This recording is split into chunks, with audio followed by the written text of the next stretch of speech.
What's up, guys? It's Chris from Honest Outlaw here, and today we got something pretty cool for you. A gun that's been requested for about, I don't know, 5 years at least since the beginning of the channel. Kind of hard to get a hold of, but we finally got one. This is the EA Witness or Tanfolio Stock 2. Now, if this looks pretty familiar, it's because they are a kind of a clone of a CZ75, but Tanfolio, in my opinion, does them the best out of anybody. Well, at least they do them the most. It's often that people will think that they have a CZ and they actually have a Tanfolio because they're pretty similar guns. The Stock 2 here has won just about as many competitions as the CZ75 SP01, which is saying quite a lot. The Stock 2 has been used by tons of pro shooters, including Ben Stoger, a dude from Wisconsin who's kind of like the predominant CZ champion dude in my area. He's run these for some time. He sells them on his website too. This particular gun I got from a gun show that I just randomly found for a decent price, so I picked it up, and we're going to do a first shot today, maybe some versus videos here in the future. If you're not familiar with any of these, they're a double single action pistol, which means double action off the jump, but you can transition to single action if you want. After the first double action pull, the slide will reciprocate, and you will have single action from there on out. You have a little bit longer double action pull, but that's nice for carry and things like that. It's more of a safety than anything.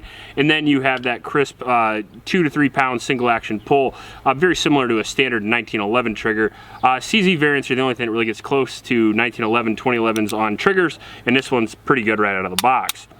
Good looking stainless overall finish there, and then it has a ambi safety on either side, so you can run it righty or lefty, which is really nice. Extended magazine release, and then 25 lines per inch front and rear checkering with these pretty dope looking wood grips. However, I did get some grips from Lock Grips that we're going to be putting on it here in the future, just because they're grippier, and the grippier the better. The gun looks pretty sweet, and the target sights look a little 2003-ish with the black front and the black rear with these standard horns on the rear sight there.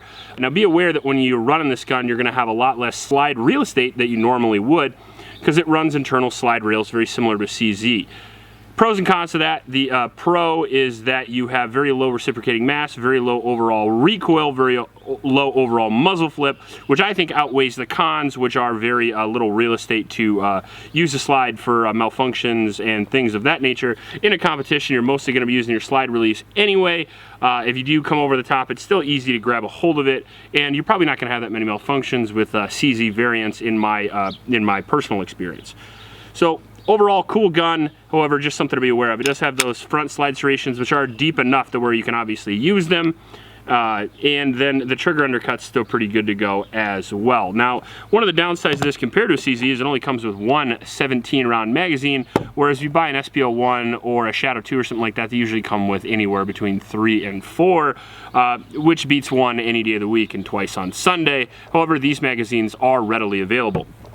If you were wondering, these do not use the standard CZ75 mags, so my gigantic stockpile of CZ75 mags is sitting in the house with a sad face because I can't use them on this. So we're going to be reloading this magazine over and over and over because I only have one at this point.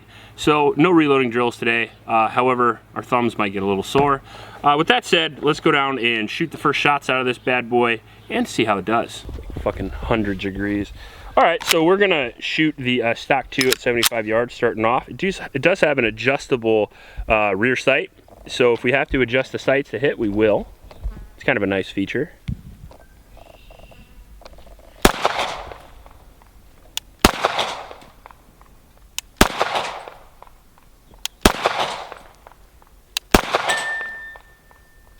Well, we are way off. We're gonna go print on paper.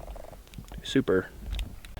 So we just shot our first 3-round group. I ran down here and shot it before the wife got down here. She just worked out, so moving a little slow. I got little legs. It's okay, I got giraffe-like legs. So we have to adjust the sight. The 3-inch group, which we'll show you when we walk over there, or sorry, the 3-round group is about 1 inch at 10 yards, because I was going kind of quick, but it's like 8 inches low. So we're gonna adjust the sight, and all you do is follow the directions and turn it with a little screwdriver, just like a standard CZ sight. But it's hard as fuck. And I didn't expect that. All right, so we were aiming here.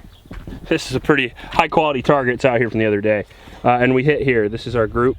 So obviously we're 1, 2, 3, 4, about 5 inches low here, and then about 1 inch off to the right. Now the 1 inch off to the right, we're not probably gonna do anything with while we're out here, because that you're gonna have to drift with a punch, and I'm gonna have to go inside and get it in the vise for that. However, we're gonna set the elevation, and hopefully we'll come close enough to finish the review. I can Kentucky windage quite a bit. And you're on.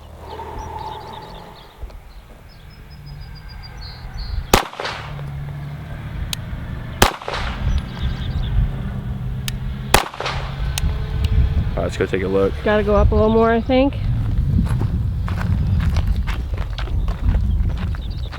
All right, so we only did that one at 7 yards, and we still have to come up a little bit.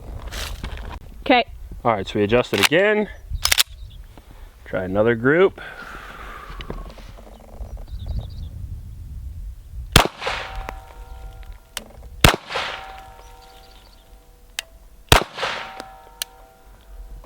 All right, that's me kind of shooting shitty. We'll try another one here.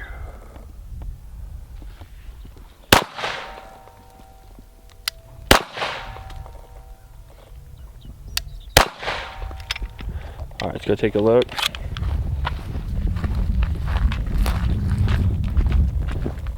All right, that was my flyer from earlier, but that's my group right there. So we got to go up a little bit, and then I'm just gonna have to deal with the gun being right. Big ups to Tanfolio for having a $1,000+ gun that needs to be drifted out of the box. I really wish I wouldn't have angered the sights gods by saying we didn't have to sight it, because here we are.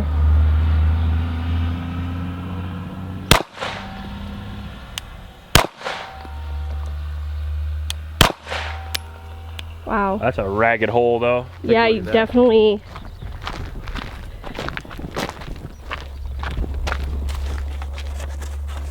I would say that's pretty good. We'll move back here, confirm at 25 yards, but we're just gonna have to deal with a little right. Because like I said, I'm not gonna drift it. So, all right, let's try some of those plates out at 25 yards and make sure we're on.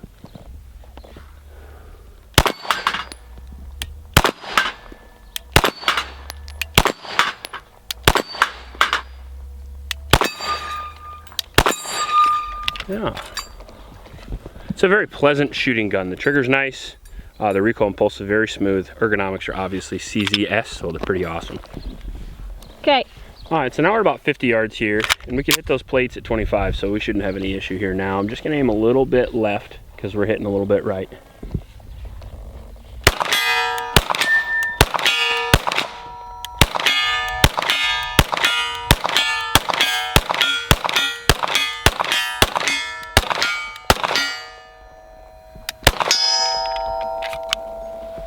That'll do. Now we're having fun. Now we're on. All right, so now we're gonna do our home defense stuff here, and we'll just shoot a little bit quickly. Now, one of the things I've noticed about this magwell, this internal magwell that it has, is it doesn't really work all that well. So it's a mag don't? Yeah, the mag has a hard time seating. Sometimes the front of the round catches on the magwell. Pretty similar speed as the CZ.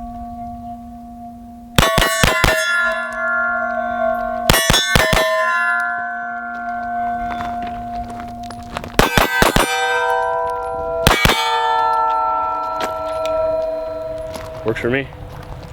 All right, so first impressions of the Tanfolio is that it's really positive. I really like the gun, to be honest with you. I mean, the stainless finish looks incredible. I love stainless guns. I mean, I wouldn't have all my guns be stainless because you could have a couple that like stand out, but the finish on this gun looks really incredible, and the wood grips on it, they're not as grippy as I would like. However, they do look really good, and they're grippy enough. I mean, they're more grippy than your average wood grip, which is really nice. The texture on the gun works really well. It keeps in your hand. The overall grip and recoil and pulse, super smooth, just very similar to a standard, like a custom CZ or something like that. Recoil and pulse is low due to the heavy weight, 43 ounces. It has an overall barrel length, I think of 4.5, 4.6, somewhere in there. So it's got a great size and weight for a low recoil and pulse. You don't want to get too long where the slide is too heavy and then you feel that coming back, and you don't want to get too short where it's just really snappy, but right in the middle, that 4.6, 4.7 seems to be the sweet spot for 9mm. If you look at the lowest recoiling pistols out there, like the Atlas Hyperion, 4.6. If you look at the Shadow 2, 4.6.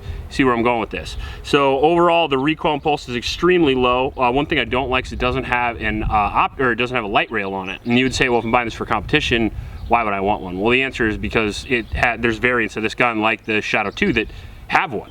And not only does it add a little weight out front, decreasing the overall recoil impulse, but it also allows you to flex in other categories. Like a competition gun makes a pretty damn good home defense gun, regardless of what people say. If it's designed to be reliable, fast, and accurate, why would that not also work for defensive use? So it can't flex into as many categories, which makes me have it just a little bit lower on the totem pole than something like the Shadow 2. However, it is cheaper than the Shadow 2, and if you're just using it as a competition pistol, it works really well. Now, the other thing I don't like about the gun is going to be the sights.